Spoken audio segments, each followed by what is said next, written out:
Welcome, Keith Aichele here. Thanks for tuning in to our NextGen REI YouTube channel. I want to share with you today how to afford the extra payment for a rent-to-own home. Remember, in a rent-to-own program, you're typically going to pay a little bit more every month for your rent than you would in a traditional rental, because that extra payment gives you that right to be able to purchase the home when you're ready and able to buy. You're basically starting your home ownership today. But that extra little bit, which could be anywhere from $100, $200, $300 a month, that holds many people back from getting into a rent-to-own because they say, I just can't afford that. I don't know where I would come up with that extra, few $100s a month. Now I'm going to show you 9 simple ways that anyone, including you, could start putting an extra $200, $300 or more into your pocket. Now, you don't even have to apply all 9 of these to achieve your objective, in my opinion. Depending on where you're at, you might just find 1 or 2 alone do it, but the more of these you put together at the same time, the faster you will be able to save money and even get into the purchase of your home and home ownership and build up the savings for your down payment, all that other good stuff. So again, be open-minded about all 9 of these, but I know you can execute every one of these 9, and let's go ahead and jump into it. All right, first, reducing your meal expenses. Now, this is one that many people may actually struggle the most with because people love their food choices and how they eat today. But when I look at people that are trying to get into rent-to-own and we analyze their budgets, we realize how much money they're spending eating out. That's one of the ways to reduce your meal expenses. If you think about it, the average meal eating out is about $13. You could go Google this. Now, again, that depends on what type of meal we're talking about. I mean, if you're eating out dinners, those could be $25, $30 if you're just in a regular mainstream chain restaurant. This is not high-end food or anything like that. Then multiply that by number of people in your family. It could go upwards. But if the average is $13, the average home-prepared meal could be between $2 and $3. And there's even strategies to bring that down to under $1 per meal per person. But think about that, $2 to $3 instead of $13, that's $10 every single meal that you could be saving putting towards your rent-to-own to get into home ownership.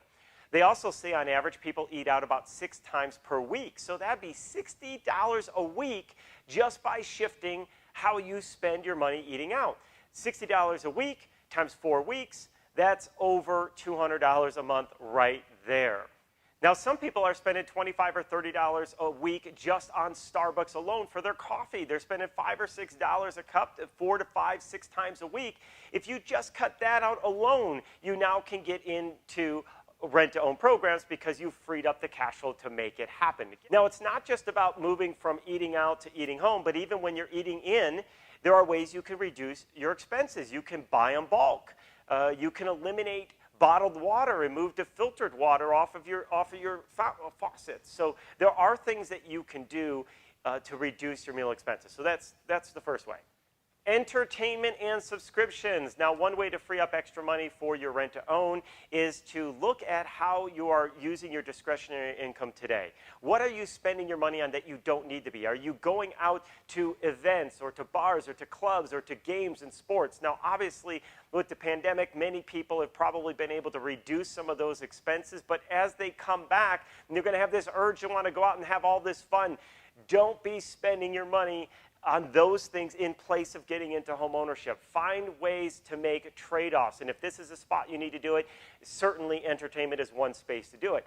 Now, along those same lines, there's subscriptions. What subscriptions do you have running today that you either don't need, you're not using, or you could find an alternative? For example, do you need to have the paid version of Pandora, or can you just get used to listening to some ads first? Do you need to have Spotify and Pandora and Amazon Prime and Netflix and whatever else you have going all at the same time? Find ways to reduce the subscriptions. Do you have a gym membership that you're not using but you're holding on to because you think someday you'll actually go back in? Do a real close, hard look at your subscriptions and eliminate them, and I bet you'll start freeing up money to go towards your rent-to-own just right there alone. Consider having a roommate to help you open up more cash flow for your rent-to-own program. Think about it. If you had to either get it at a place with an extra bedroom, or maybe you've got a room that you don't actually need to have as an office, you can figure out a way to make it work with the rest of the space in the home. That extra roommate could add $300, $400, $500, $600 a month, which more than covers what typically will be the extra cost of a rent-to-own and starts adding towards your down payment to get into your home ownership even faster. So again, if your situation allows and you have someone that you feel comfortable with living with you in the home, definitely consider having a roommate, because that just one on its own can solve the problem. Look at selling the extra clutter that you have laying around the home. It's so easy to collect things. Sometimes you end up with duplicates of things that you don't need. You have items that you're never going to use, or things that you're thinking, well, maybe someday I'll use it, maybe not. Selling those items are a great way to build up some extra cash flow and a savings to start paying towards your rent-to-own program. There are tons of awesome platforms out there like OfferUp, Facebook Marketplace. If you were to able to generate maybe $1,000 or $1,500 of cash just from selling items that you're not using or don't need, that's a simple way to start getting yourself into home ownership. Next, let's look at home efficiencies. And here's what I mean by that. There are so many things in our everyday life inside our home that we don't always pay close enough attention to that could free up $10, $20, $30, $40, $50 a month or more. For example, utilities alone. If you came up with a good strategy for yourself to be more effective on how you wash your clothes, how you do your dishes, so you're not running empty cycles. If you look at ways to make sure that you're controlling your temperature. So think about this. If you were to maybe not turn your air conditioner down as cold, or in the winter not turn your heat up as warm, those little 2, 3, 4, 5 degrees in changes could add $20, $30, $40 a month depending on the home that you're living in. Those simple things right there just in utilities can help you, again, work towards the extra payment for a rent-to-own. At the same time, you could use the similar platforms I mentioned a minute ago, such as OfferUp and Facebook Marketplace, to pick up the items that you might actually need for your home. Don't be buying things that you don't need, but if you actually really need something, then look at ways to buy it on resale rather than paying full retail price. Whether it be chairs or furniture or electronic items, they're out there. Check those platforms for those items and use that as a way to save money. And also ask yourself, do I really need this? Use a cashback card for as much of the purchases as you can possibly do. Now, imagine how much money you're spending, you're going to have to spend anyway.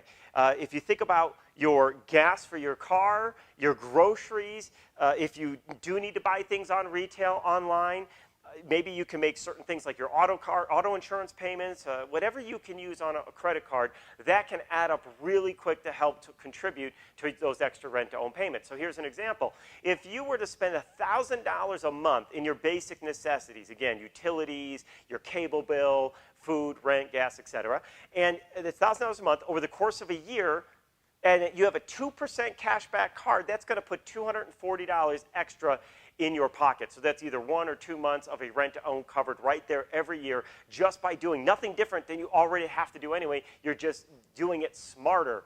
And again, simple things that you can do starting right now. You could set up a GoFundMe campaign and see if other people that might be in your network are willing to help you get into home ownership. So set up a GoFundMe campaign. Let them know, hey, I'm really wanting to get into home ownership. I've been working hard you could tell them you're rebuilding your credit or whatever your situation is, get back on track, get back on my feet. You don't have to mention that part, but sometimes people have been there. They know exactly what you're going through, so it helps people relate to you. And say, I'm looking for some help. If anybody would like to help me with my GoFundMe campaign, I'm looking to generate well, you could give them a figure that you're trying to come up with. Now imagine if you could raise $1,200 just from a GoFundMe campaign. You'd be surprised how many people in your network might be willing to help you. That right there, $1,200 is $100 a month. That could give you an entire year of rent-to-own payments, depending, again, what type of rent-to-own structure that you've set up. Now, this next strategy is one that a good friend of ours, ABC's Secret Millionaire James Malinchak, shares, and it's this. Whenever you buy something that you had to buy anyway, and you get it on sale, take your savings and put that aside. In this case, put it aside for your rent-to-own program or towards your rent-to-own ownership program. And here's what we mean by that. If you had to go out and you had to get a pair of jeans because you have no more jeans left and you find them on sale for $15 off, don't just take the savings and say, oh, I made 15 bucks and go spend it elsewhere. Take the $15 savings and actually use that towards your rent-to-own program. Now, do this on a regular basis, and it'll be game-changing. And use tools out there like Retail Me Not. Look for promo codes. If you have to buy something online, search out for the promo codes. Sometimes you can save $5, $10, $15, $20 using promo codes. Use Groupons, again, for things that you must buy. When you have those savings, take those savings and put that into your account. And that goes back to our other strategy earlier with the OfferUp.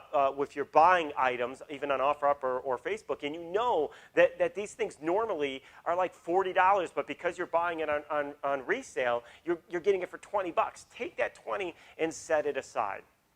Now, this last one is one that could really accelerate your speed in which you get to your rent-to-own payments covered and get the down payment faster, getting you to purchase your home outright even faster, get you out of debt, and that is this. Look for gig jobs.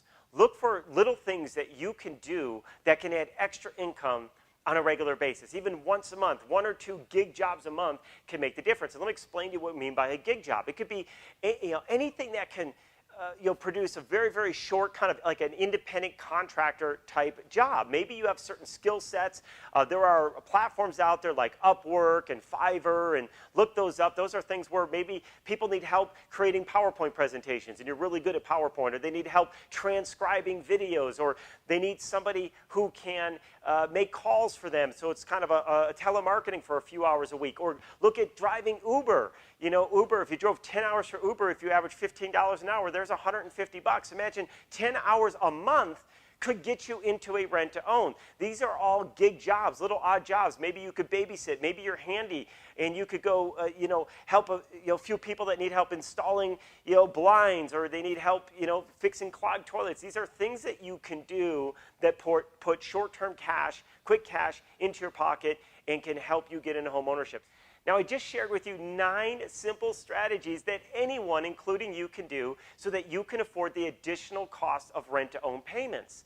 And again, you could execute one of them or all of them or some combination of them, and together they certainly should be able to get you a few $100s a month. For some of you, a few $1,000s a month is possible.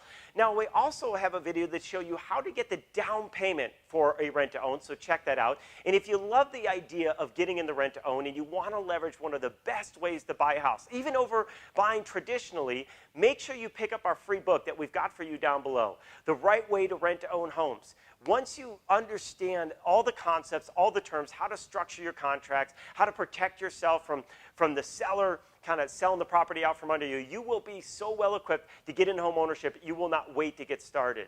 So go ahead, pick up that book using the link below. Now, if you like the content that you've been learning here today, make sure you click the subscribe button and turn on notifications so you don't miss out on any of the upcoming content that we publish here to our channel for you.